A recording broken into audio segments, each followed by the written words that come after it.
Get your coffee or tea because it's story time.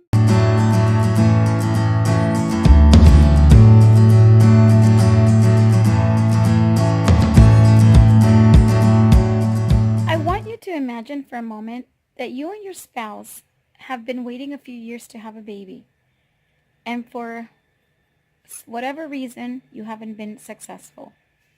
And all of a sudden, after a few years of trying, you're told that you're with child. And you're happy and elated and life is beautiful. Until that day that you think might be a fateful day, and you get that diagnosis of autism. Your baby has autism. Your child has autism. Your dreams are crushed. You had dreams, expectations. You wondered whether they would become a doctor, a teacher, a nurse, a business executive. And you are crushed. Your dreams are gone. It's almost like going through a loss. And you don't know what to do. You're stumped. You don't know what to do. You're feeling sad. You're feeling mad. You're angry. Why? Why you? Yes, friends. I'm here to talk about autism.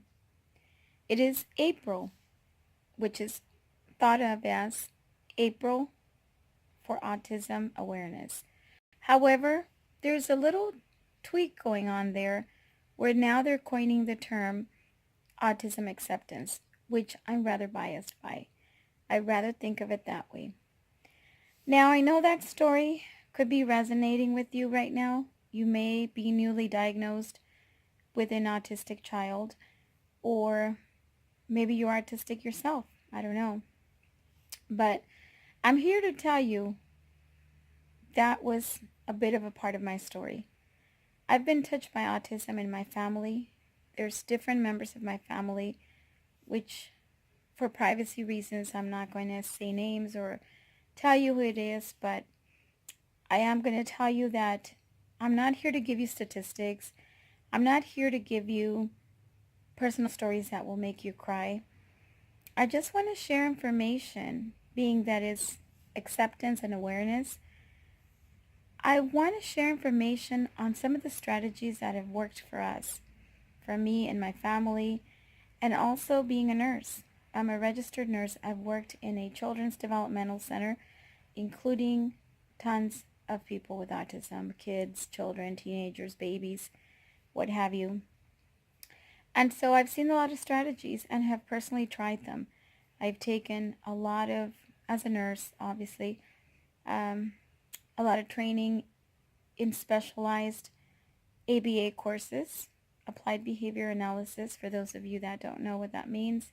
And I don't want to overwhelm you, so I want to start this new series, which will be for the month of April. I don't know, maybe a little longer, who knows, maybe shorter. But in either case, I want to start this new series to just kind of spread not just the awareness, but the acceptance portion of it, and really dig into those stereotypes and sometimes I think wrong information that goes around, especially in the internet world. And I want to tell you, I'm not a professional. I'm not here. I'm a registered nurse, but I'm not here to tell you what to think or what not to think. You do your own research, look it up yourself, talk to professionals. And especially if you've been newly diagnosed, really do your research on this, because at the beginning of the video, it seemed kind of devastated, to get a diagnosis of autism. I can personally tell you that it kind of feels like the end of the world. It kind of feels like, it's a sense of loss. But I can tell you that it gets better, that it gets a whole lot better. And you move on to the point of feeling a sense of loss. You move on to a happy, joyful time, and really appreciating and understanding our differences in this world. I think that we're all unique. There's no such thing as normal or abnormal or autistic or ADHD or OCD. We are people.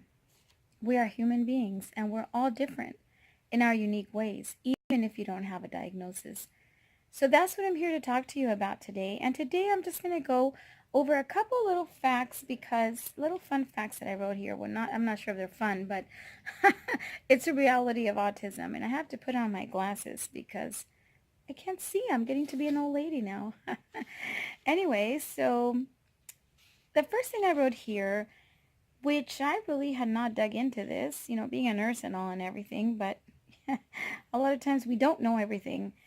But anyway, I looked up the word autism. And basically what that means is derived from the word self. Auto, self. So a lot of times with autism, kids, children, they tend to remove themselves from having social interaction. And in fact, they prefer to be alone. So some of the things that their difficulties are basically in language communication, socializing, that sort of thing. Some coping skills, problem solving, things like that. And it's when you're going to have a child, a baby, there's certain milestones that they have to reach. So basically, if these milestones are not reached, you are thought of as having autism or Asperger's, which is a form. It's also referred to as high-functioning autism because you have some of the characteristics of autism. They're just not maybe as severe. And so those are problems related to communication, isolation. And in fact, before 2013, the DSM-4, which is the new revised edition as of 2013, which is now the DSM-5. And DSM stands for Diagnostic Statistics Manual for Mental Disorders. And so that's how they diagnose you. So basically with Asperger's, they say that your problem is more with social interaction and communication rather than having language difficulties or any cognitive deficits. So as of 2013, they decided to include Asperger's to encompass, they decided for autism to encompass Asperger's, is what I'm trying to say. So it became part of the autism spectrum disorder. Spectrum meaning there's different levels of severity. So based on the severity of the neurodevelopmental delayed issues that you're having, that's how they determine what level you're categorized in. Autism also shows a lot of restrictive, repetitive behaviors. As far as communication, they have some words or phrases, but some of them could be intelligible language and some of it is not. There's limiting words and phrases. It's almost like pulling teeth. You have to really pull out the words from what they're trying to say. They might tell you some phrases, but it's not a complete sentence. Or they might point to things like that. They also have different rituals or routines, such as lining up of toys, even shoes. You might walk in one day and find that all the shoes are lined up in a row. And you might think of it as just play, but that is considered a restricted behavior pattern. The causes are genetics, but they also want to explore some of the environmental factors. There's a whole debate on vaccines, whether that causes autism or not, and that's not something I'm going to get into because I feel very strongly on one side of that, and the conversation can go on, and I don't want to get into that kind of debate. But I have my own strong biased beliefs, and you probably know that if you've seen some of my other videos. So basically the treatment is really tailored to the child. So based on the severity that they find, on what the child's symptoms are, what their behaviors are, what their deficits are, that's where they're going to be working and providing the support for the child. So friends, in thinking about how to do this series, I thought about doing it from the beginning, kind of doing it as a series on starting from the beginning journey of how when the child is born. I guess I will start that way. I'll start from the beginning and then move on till, like, as the child progresses on into the older stages and years and so forth. But basically, I want to do this series because you never know who's watching, and a lot of times, teachers are teachers. A lot of teachers have discovered in my personal journey that a lot of teachers, regular teachers, are not really trained in autism or any other diagnosis much, really, because they are dedicated to teaching what you would call, quote, normal, unquote. I don't like that word. I don't like to use the word normal, but for the purposes of understanding, of making it easier, I use that term. But I think that a lot of teachers are not really trained on how to deal with some of these situations that some of these kids may get into. And they're well-intended teachers, and they're trying to be as accommodating as they can, but a lot of teachers, they just may not know how to. They may not have the support to be able to do that. They have tons of other children to really educate. And so it's really up to the parent, I think, to really take ownership of what's going on and really becoming a strong advocate for your child, because that's how you're going to make your child be functional. And a lot of times I think that parents get caught up on the diagnosis. That's if they even acknowledge the diagnosis. A lot of times there's parents out there that want nothing to do with this. They are told that their child may have autism, that there's a suspicion, and what do? They turn away and they say, no, no, no, my child, this is not possible. They're in denial. They go into denial, and they don't even accept the diagnosis. They don't want to accept it themselves, much less forget about others, strangers accepting the diagnosis. What about when you can't accept it yourself? So those are some of the things that I'll be talking about, starting with. But, this is in my hopes that it will help someone that, after all, I'm a nurse, and it's April, so it's Autism Month. But it's also in my hopes that some teachers will be a little bit more understanding and supportive.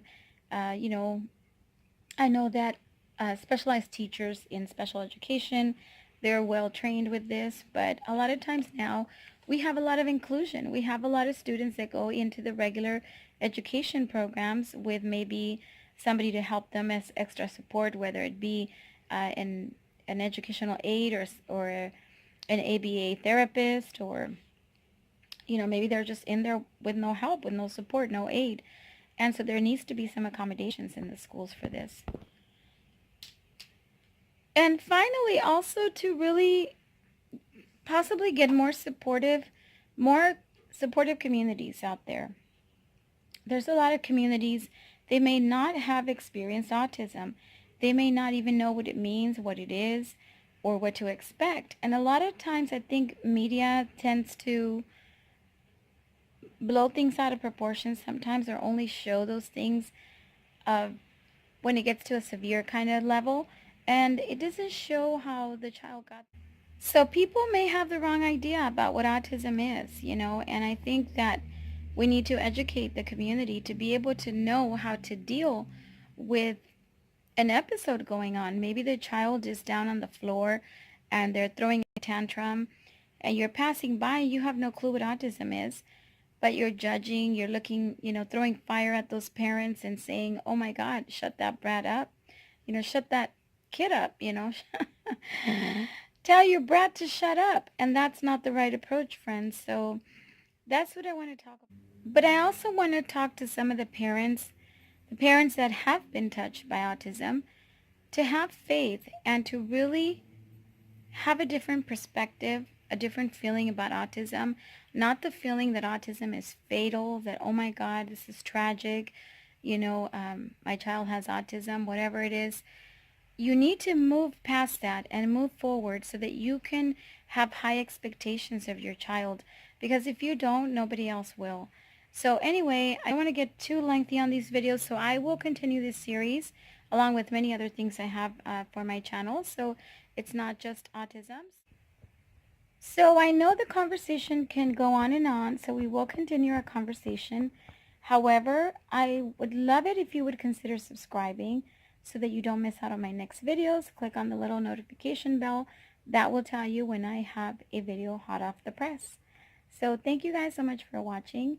I'm going to leave you with these thoughts that I always think, for me anyway, is the code of my life, which is remember to be healthy, well, and well meaning wellness, physically and mentally, happy and organized. Many blessings and have a beautiful, awesome, fabulous day. Get lost in your rock and roll.